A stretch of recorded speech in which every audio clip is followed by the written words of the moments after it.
Baik Ibu Ros, mari Bapak Ibu yang terkasih dalam Tuhan, kita bersatu dalam doa. Mari kita berdoa. Bapa kami yang baik, terpujilah namamu. Engkau Allah yang layak kami sembah, kami tinggikan, dan kami agungkan. Kami bersyukur Bapa atas kesehatan, nafas yang Engkau berikan bagi kami. Sehingga di pagi yang indah ini, Engkau pertemukan kami di persekutuan Embun pagi. Bapa, tiba saatnya kami mau mendengarkan sebagian dari kebenaran firman-Mu. Bapa, Engkau urapi kami, baik yang lektor, kami yang mendengarkan, baik di Zoom maupun di YouTube, dan yang terlebih lagi hamba-Mu yang menyampaikan kebenaran firman-Mu. Engkau pakai hamba-Mu ini lebih lagi mengasihi Engkau, sehingga banyak jiwa-jiwa baru yang dimenangkan. Ajari kami Bapa untuk bisa meremakan firman-Mu yang penuh kuasa, karena firman-Mu menjadi lentera bagi kami, terang bagi jalan kami, sehingga hidup kami menjadi kuat untuk menghadapi segala sesuatu yang terjadi di dalam kehidupan kami. Inilah doa kami Bapa, berfirmanlah Bapa, kami siap untuk mendengarkan. Di dalam nama Tuhan Yesus, haleluya, amin. Kami kembalikan Ibu Ros. Amin. Terima kasih Bu Dewati. Silakan Bu Rumiasi. Shalom Bapak Ibu, saya akan membacakan di dalam 2 Raja-Raja pasal 16 ayat 1 sampai dengan 20. Demikianlah firman Tuhan.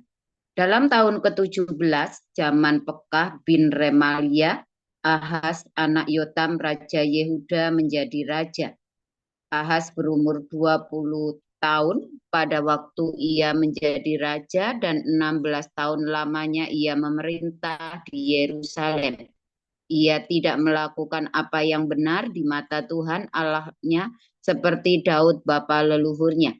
Tetapi ia hidup menurut kelakuan raja-raja Israel, bahkan dia mempersembahkan anaknya sebagai korban dalam api sesuai dengan perbuatan keji bangsa-bangsa yang telah dihalau Tuhan dari depan orang Israel. Ia mempersembahkan dan membakar korban di bukit-bukit pengorbanan dan di atas tempat-tempat yang tinggi dan di bawah setiap pohon yang rimbun. Pada waktu itu majulah Rezin, Raja Aram dan Pekah bin Remalia, Raja Israel untuk memerangi Yerusalem. Dan mereka mengepung Ahaz, tetapi mereka tidak dapat mengalahkan dia.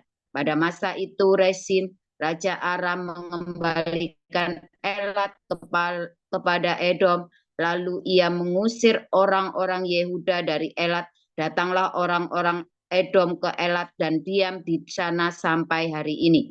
Ahaz menyuruh utusan-utusan kepada Tiglat-Pileser, Raja Asyur mengatakan, aku ini hambamu dan anakmu.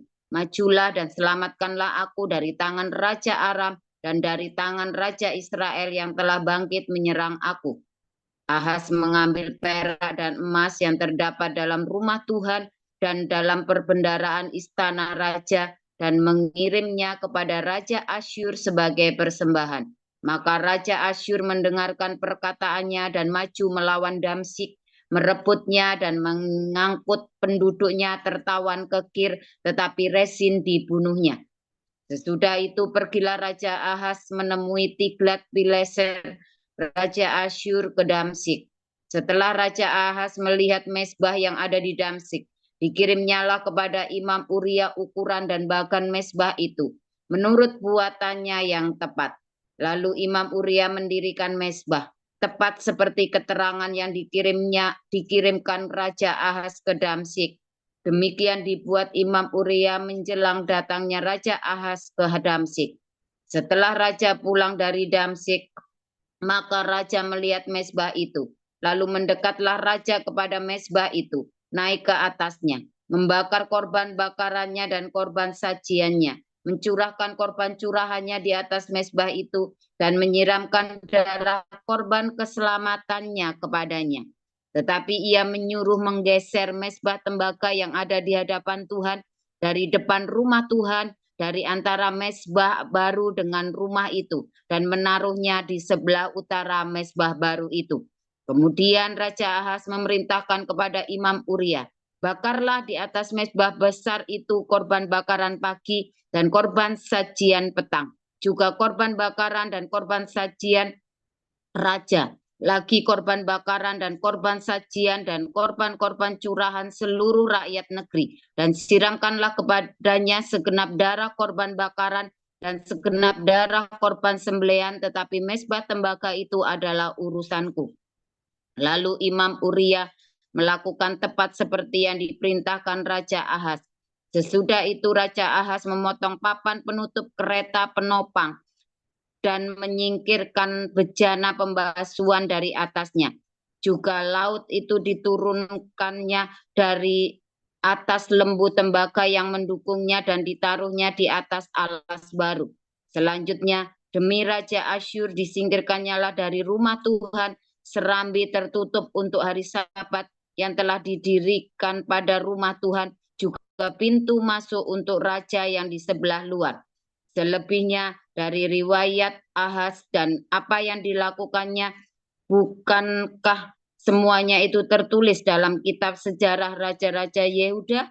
Kemudian Ahaz mendapat perhentian bersama-sama dengan nenek moyangnya, dan ia dikuburkan di samping nenek moyangnya di kota Daud. Maka Hizkia anaknya menjadi raja menggantikan dia. Amin. Lanjut Pak Mulia.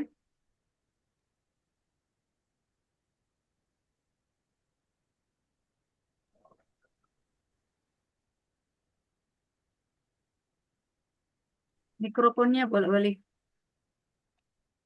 Oke, lanjut. 2 Korintus 8 ayat 1 sampai 24. Saudara-saudara, kami hendak memberitahukan kepada kamu tentang kasih karunia yang dianugerahkan kepada jemaat-jemaat di Makedonia. Selagi dicobai dengan berat dalam pelbagai penderitaan, sukacita mereka meluap, dan meskipun mereka sangat miskin, namun mereka kaya dalam kemurahan. Aku bersaksi bahwa mereka telah memberikan menurut kemampuan mereka, bahkan melampaui kemampuan mereka. Dengan kerelaan sendiri mereka meminta dan mendesak kepada kami supaya mereka juga beroleh kasih karunia untuk mengambil bagian dalam pelayanan kepada orang-orang kudus. Mereka memberikan lebih banyak daripada yang kami harapkan. Mereka memberikan diri mereka pertama-tama kepada Allah, kemudian oleh karena kehendak Allah juga kepada kami. Sebab itu kami mendesak kepada Titus supaya ia mengunjungi kamu dan menyelesaikan pelayanan kasih itu sebagaimana ia telah memulainya. Maka sekarang sama seperti kamu kaya dalam segala sesuatu, dalam iman, dalam perkataan, dalam pengetahuan, dalam kesungguhan untuk membantu, dan dalam kasihmu terhadap kami. Demikianlah juga hendaknya kamu kaya dalam pelayanan kasih ini. Aku mengatakan hal itu bukan sebagai perintah, melainkan dengan menunjukkan usaha orang-orang lain untuk membantu. Aku mau menguji keikhlasan kasih kamu, karena kamu telah mengenal kasih karunia Tuhan kita, Yesus Kristus, bahwa Ia yang oleh karena kamu menjadi miskin, sekalipun Ia kaya, supaya kamu menjadi kaya oleh karena kemiskinannya. Inilah pendapatku tentang hal itu, yang mungkin berfaedah bagimu. Memang sudah sejak tahun yang lalu kamu mulai melaksanakannya dan mengambil keputusan untuk menyelesaikannya juga. Maka sekarang selesaikan jugalah pelaksanaannya itu. Hendaklah pelaksanaannya sepadan dengan kerelaanmu, dan lakukanlah itu dengan apa yang ada padamu. Sebab jika kamu rela untuk memberi, maka pemberianmu akan diterima. Kalau pemberianmu itu berdasarkan apa yang ada padamu, bukan berdasarkan apa yang tidak ada padamu. Sebab kamu dibebani bukanlah supaya orang-orang lain mendapat keringanan, tetapi supaya ada keseimbangan. Maka hendaklah sekarang kekurangan mereka, agar kelebihan mereka kemudian mencukupkan kekurangan kamu, supaya ada keseimbangan seperti ada tertulis. Orang yang mengumpulkan banyak tidak kelebihan, dan orang yang mengumpulkan sedikit tidak kekurangan. Syukur kepada Allah yang oleh karena kamu mengaruniakan kesungguhan yang demikian juga dalam hati Titus untuk membantu kamu. Memang ia menyambut anjuran kami, tetapi dalam kesungguhannya yang besar itu, ia dengan sukarela pergi kepada kamu. Bersama-sama dengan dia, kami mengutus saudara kita yang terpuji di semua jemaat karena pekerjaannya dalam pemberitaan Injil. Dan bukan itu saja, ia juga telah ditunjuk oleh jemaat-jemaat untuk menemani kami dalam pelayanan kasih ini yang kami lakukan untuk kemuliaan Tuhan dan sebagai bukti kerelaan kami. Sebab kami hendak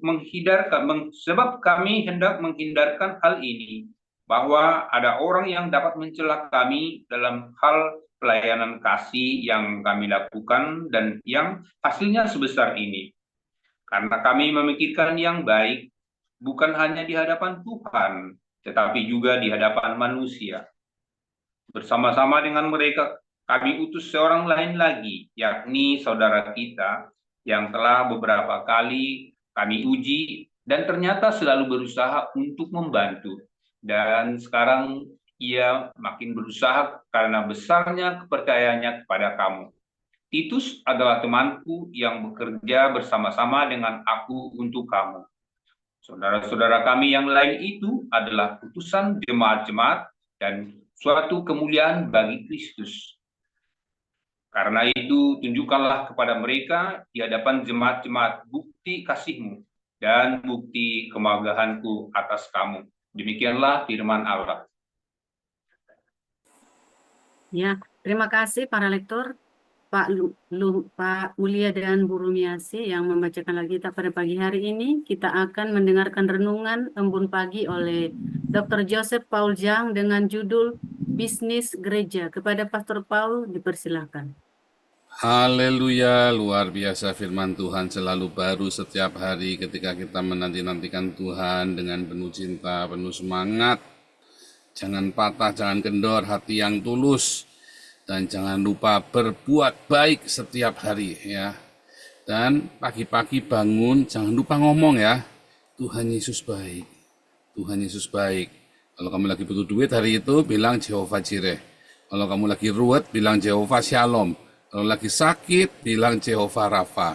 Kalau kamu lagi bingung mau ngapain, bilang Jehovah Rohi, Tuhan Gembalaku. Ya, haleluya. Sekarang kita belajar ya, saudara ya, bagaimana ada ya yang selalu kita bicarakan ya, bisnis gereja. Waduh ya, bisnis gereja. Salah nggak bisnis gereja, saudara? Bisnis gereja itu tidak salah, saudara. Ya. Bisnis gereja itu tidak salah. Yang salah ketika kamu menyalahgunakan bisnis itu. Bisnis gereja itu adalah namanya bisnis. Ya, orang yang sibuk dengan gereja. Nggak salah dong, saya kan bisnis gereja. Ya kan? Ya, saya kan nggak ada kerjaan lain. Kerjaan saya kan cuma ngurusin urusan gereja, saudara. Ya. Maka itu namanya sibuk dengan gereja. Nggak salah, saudara ya, bisnis gereja itu. Dan bahkan saya menghasilkan uang dari sini ya. Artinya menghasilkan uang itu saya mengajar ya di kelas evangelis, apologetik, ya, profetik dan seterusnya ya. 500.000 untuk satu kelas 4 bulan. Nah, itu kan namanya bisnis, saudara ya. Ya, itu namanya bisnis. Kenapa harus bayar sih, Pak? Itu murah banget, saudara. Kamu duduk makan bakso sekali selesai itu 500.000, saudara ya, sekeluarga. Ya kan? Nah, itu 500.000 untuk 4 bulan. Sebab kita pernah kasih gratis. Nggak selesai, saudara. Dan saya nggak suka. Ya, karena nggak selesai dia. Jadi saya jengkel ya. Kamu harus selesai. Nah, jadi berapa kali sudah ya? Terus, wah saya cicil ya Pak. Dicicil, saudara. Cuma sekali bayar terus nggak pernah nongol lagi. Dia cuma ikut, ya udah. Cuma ikut 1 bulan terus nggak pernah nongol lagi. Jadi dia bayar 100.000. Tapi ini kurang ajar kan, remeh sekali ya. Nah, saya sekolah di Haifa itu membayarnya mahal sekali ya, saudara ya. Total saya keluar uang di Haifa itu ya. Total saya keluar uang itu sekitar 150 juta, hampir 200, saudara ya. Hampir 200 saya keluar uang di Haifa itu. Sama yang kosnya, apa segala macam, tinggal di dormitory, sama segala macam teteh bengek itu hampir 200 juta, saudara. Ya. Jadi sekolah itu mahal. Ya, sekolah itu mahal. Nah, saya tidak suka kalau ketika saya membagi sesuatu, lalu kamu di tengah-tengah jalan ditinggal. Karena banyak orang yang mau dengerin. Ini kan kamu nggak usah ikut. Nah, tapi itulah namanya bisnis gereja. Ya, saya menghasilkan uang dari sana. Saya menulis buku. Nah, itu juga bisnis gereja tuh, saudara ya. Saya menulis buku, saya membuat lagu-lagu, ya kan, untuk mempercantik YouTube kita, ya kan, Zoom dan YouTube kita. Bagus kan? Lagu-lagu yang saya buat bagus. Berapa banyak lagu ya, dari lagu yang tentang kehidupan, tentang cinta, bahkan sampai lagu tentang Aisyah, saudara. Saya tulis semuanya, coba bayangin, saudara. Bagus kan? Ada yang jadi hiburan, ada yang lucu-lucu, ada yang sampai menyentuh di hati, ada macam-macam ya lagu-lagu itu. Nah, itu bisnis gereja. Saya menghasilkan uang dari YouTube, ya. Itu adalah bisnis gereja. Salah? Enggak salah. Tidak ada yang salah. Yang salah, kemudian saya memanipulasi Anda, melakukan sesuatu yang bohong. Kalau kamu memberkati saya, ngasih uang sama saya, kamu nanti masuk surga. Nah, itu saudara, itu namanya saya bohong, saudara. Nah, itulah yang salah, ya. Ketika saya berkata, kalau kamu tidak kasih perpuluhan, nanti kamu terkutuk. Nah, itu salah tuh. Ya kan? Tapi kalau saya berkata, ya, jangan kasih uangmu kepada gereja yang tidak berdiakonia. Nah, itu namanya bukan saya nggak lagi nipu Anda. Memang ada ayatnya, saudara ya. Ayatnya dikatakan, kalau kamu tidak berdiakonia, maka kamu akan diseret ke neraka. Berdiakonia itu bersedekah, ngasih makan orang, gitu, saudara. Kalau gerejamu tidak kasih makan orang, itu gerejamu itu bukan cuma bisnis, gerejamu itu tamak, saudara, rakus. Ya. Nah, orang berbisnis itu gereja tidak masalah. Yang penting waktu kamu bisnis profesional enggak. Kita profesional, kita bikin software, ya. Waduh, mungkin puluhan juta itu ya, itu sumbangan dari Pak Harto, softwarenya kita, hagios.id, ya. Itu software yang amat sangat profesional, sehingga kita tahu kebutuhan Anda dan kita bisa kirim selamat ulang tahun setiap kali ada yang ulang tahun melalui WhatsApp. Kecuali kamu ganti nomornya, kamu nggak update ke Hagios ID.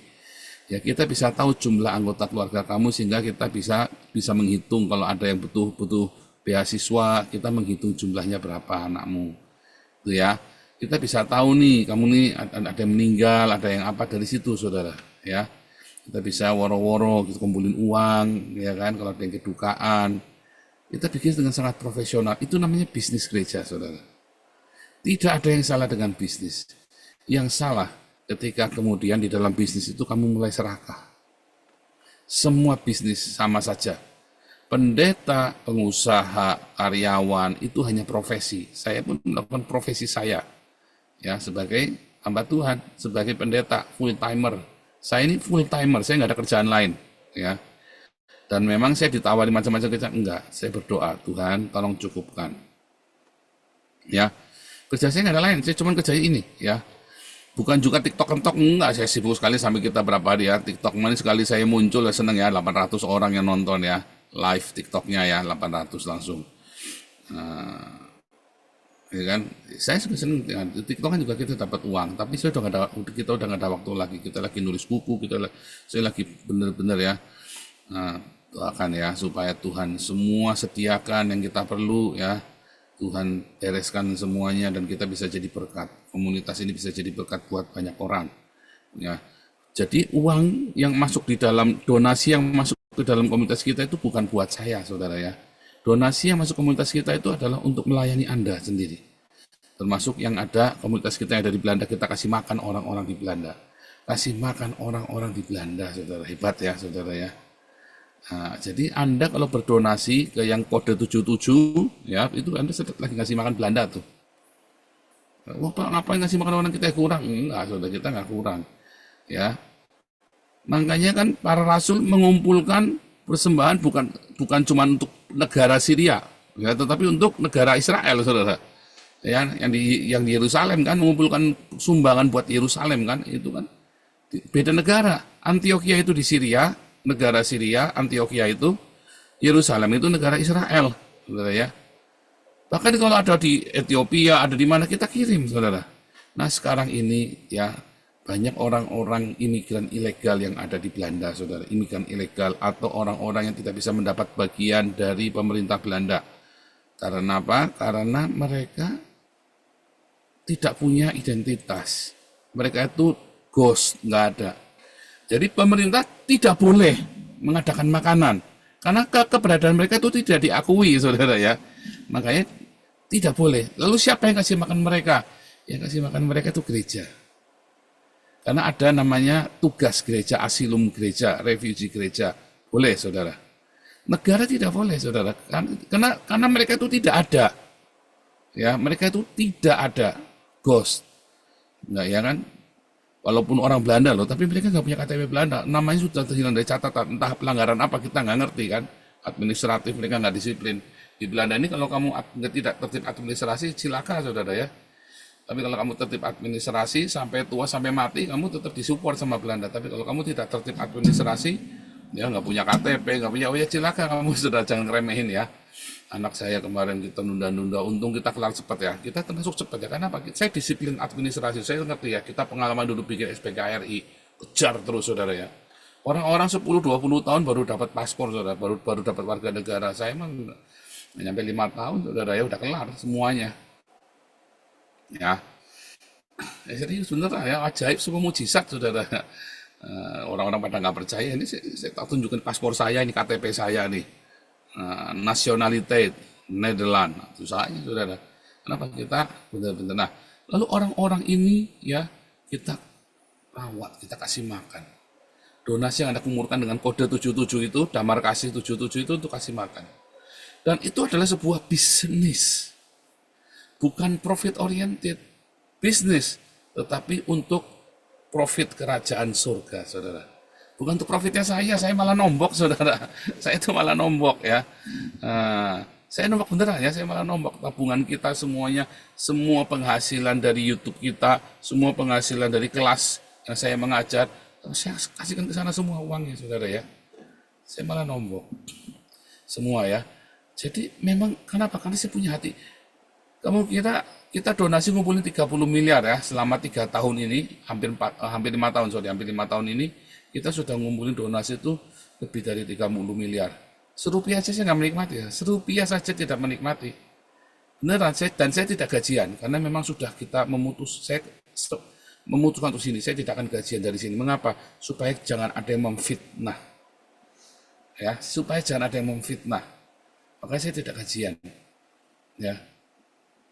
Saya tidak ambil serupiah pun uang dari sana. Tetapi orang-orang yang bekerja ya harus gajian dong.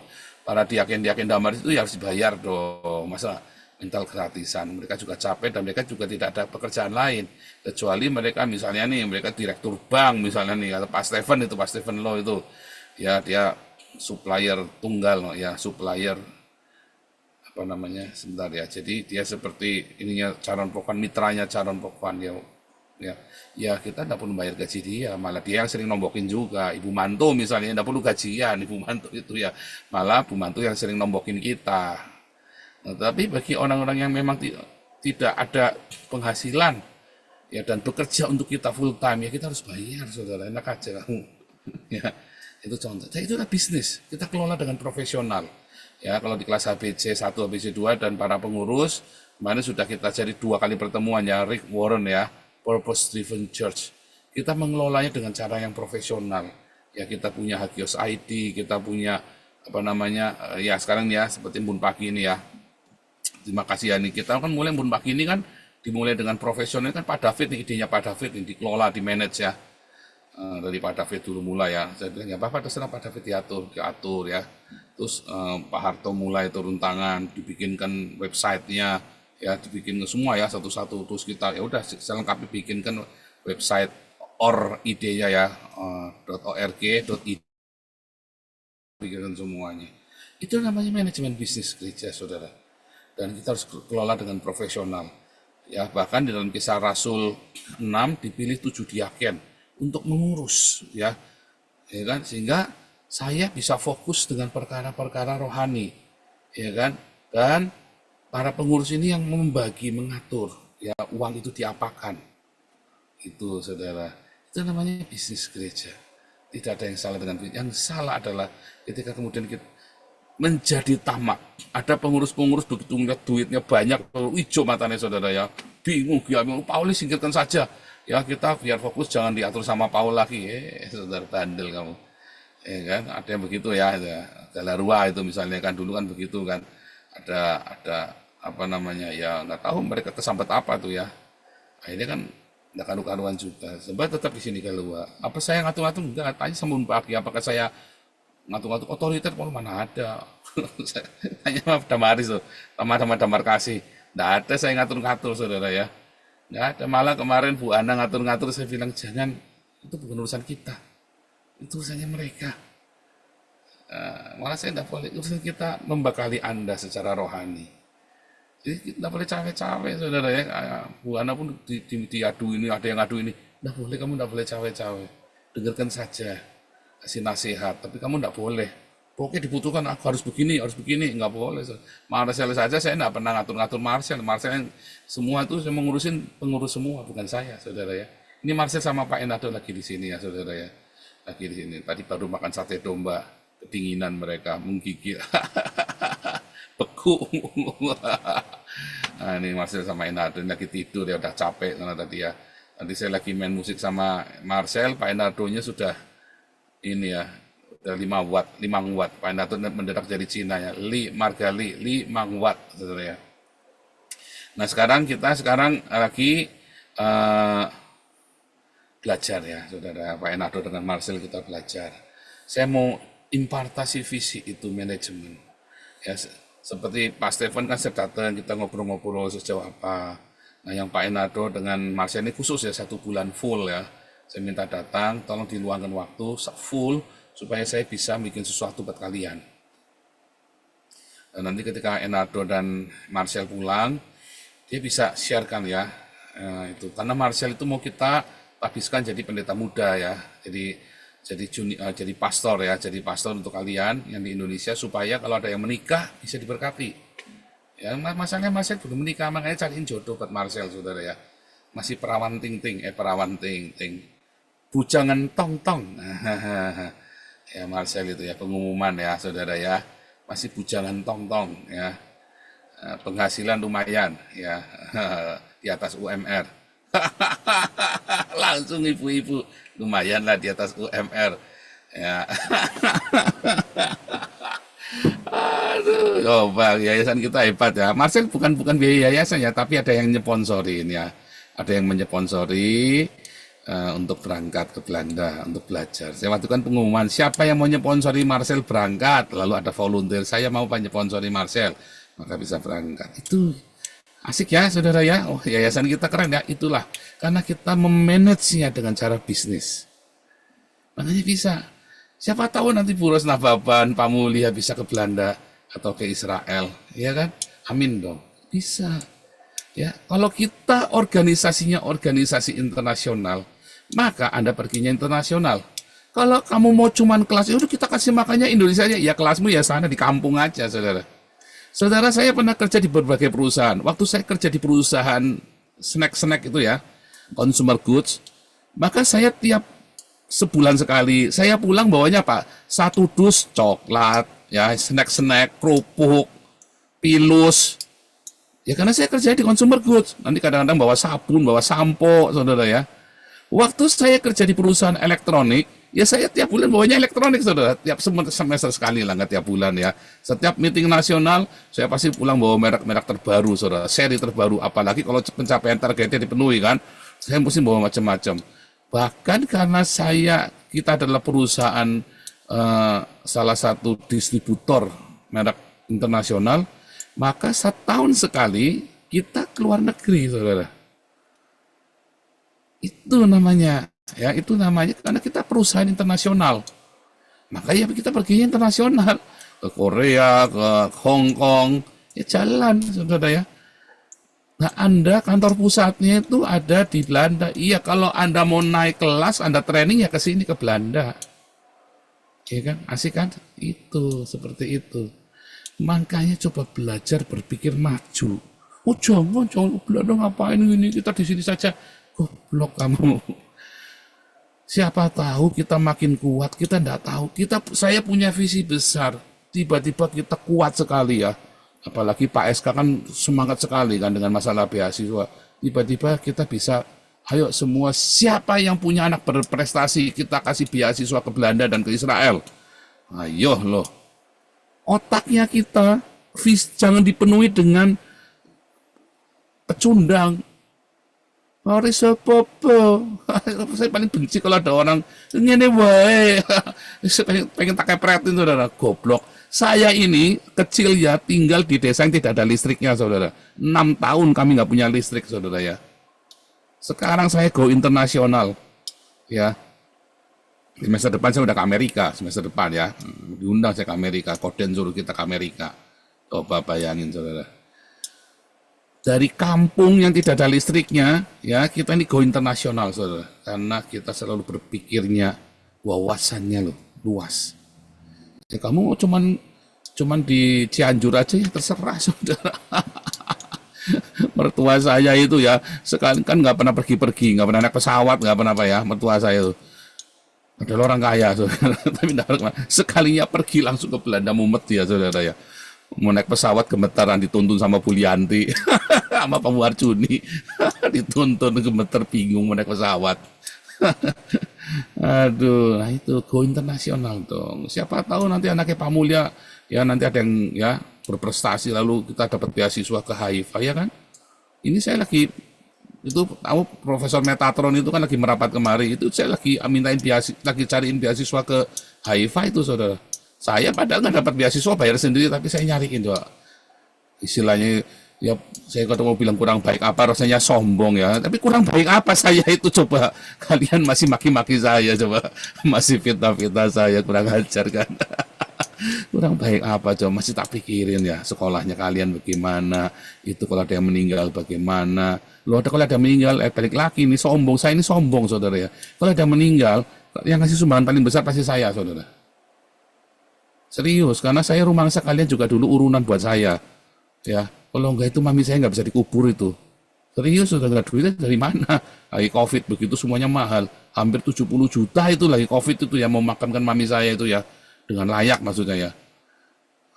Hampir 70 juta loh ngerti. Itu kalau kalian nggak nyumbulin sumbangan buat saya, kalau kalian tidak urunan, ya ampun. Nah sekarang sama, ketika ada yang meninggal, saya pasti urunnya paling gede, saudara. Kecuali itu kelewat ya, cepat sekali tiba-tiba, kok udah lewat begitu ya.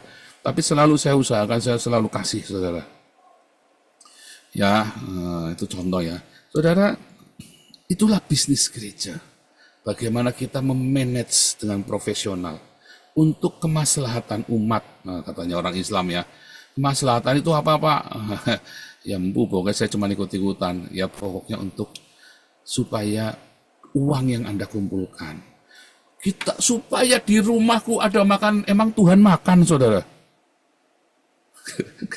Orang Cina itu kan suka ngasih sajen itu kan, kalau Imlek cap gomeh ya, terus cengbeng itu ngasih di ada meja besar banget, isinya apa babi ya kan, ayam, wah isinya apa lagi saudara, pokoknya makanan enak-enak itu ya, ada bakcang, nanti ada babi kecap, ada babi apalagi saudara, babi panggang, waduh lezat-lezat saudara, ditaruh di situ, ya katanya supaya dewa makan saudara.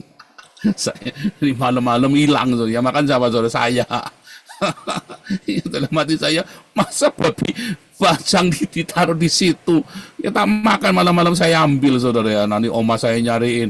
Wah, teriak-teriak saudara, saya ketakutan, saya sembunyi, nanti takut dikutuk sama dewa saudara.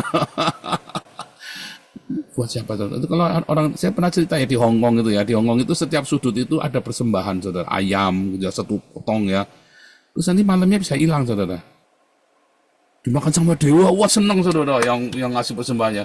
Ya bukanlah, mana ada dewa turun makan ayam, dewa goblok saudara.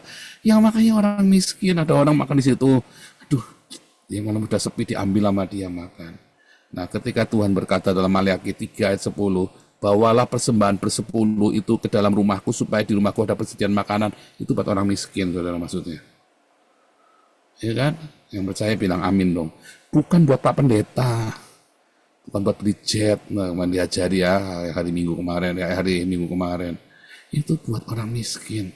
Supaya di rumah Tuhan, yaitu Anda dan saya ini rumah Tuhan, selalu ada persediaan makanan buat Tuhan. Tuhan, ya orang miskin gitu, saudara. Kalau kamu memberi kepada orang ini, kamu tuh memberi kepada aku, kata Tuhan. Ya, tapi kita harus manage dengan profesional. Jangan sampai orang miskin dapat nasi basi. Kalau perlu kita nanti punya tempat yang kasih baju yang bagus, baru-baru. Sekarang kita baru komunitas kita sendiri yang jumper, sepatu baru, tas baru. Tapi suatu hari kita mungkin bisa kasih sepatu baru setiap tahun baru untuk semua orang di pinggir jalan itu, saudara. Ya, kita sudah pernah ya kasih sepatu baru ya, persembahan dari Lampung sama dari Surabaya loh, saudara. Ya, kita pernah loh. Tahun lalu ya, tahun 2000 Natal 2023-2024 kita dikirimi 1.500 pasang sampai mabok-mabok kita baginya, saudara ya. Terakhir dihabisin dokter Ido dibagi di Lampung itu ya. Kita dipersembahkan ya, kita bisa loh, saudara. Hanya apabila Anda manage dengan profesional. Kalau nggak profesional mana bisa, bohong mana bisa. Ya, kita manage seperti ini ya. Siapa tahu ya nanti anaknya Bu Diayati, Bu Rumiasi, anaknya Pak Mulya, anaknya Bu Titin, anaknya Bu Rose bisa dikirim ke Israel atau ke Belanda beasiswa. Kita nggak tahu ya, manage dengan profesional. Ya, supaya anak-anak kerajaan Allah, orang-orang Kristen, sekolahnya itu berkualitas. Ya, jangan sekolah di UI. Kamu sekolah di UI, anakmu cuma diajari demo. Yang orang dosennya compong kabeh. Ya, Tuhan Yesus memberkati.